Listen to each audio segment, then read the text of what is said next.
Let's first of all understand what is C sharp. It is also pronounced as in C hash.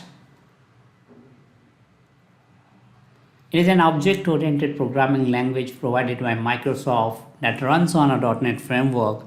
Initially, the .NET framework, which is designed by Microsoft, was the framework which is supposed to be run on the Windows operating system only. But later on, Microsoft evolved this framework and they have designed a .NET Core framework which is basically runs on open source platform as well, or the other operating system platform as well, such as Linux, iOS and others.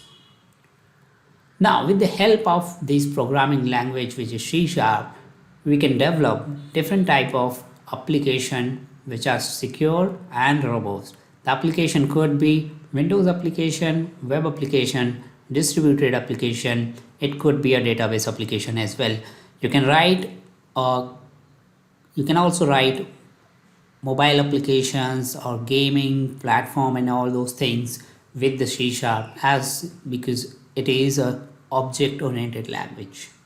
If you are finding difficult to understand these theoretical concepts, don't worry about it.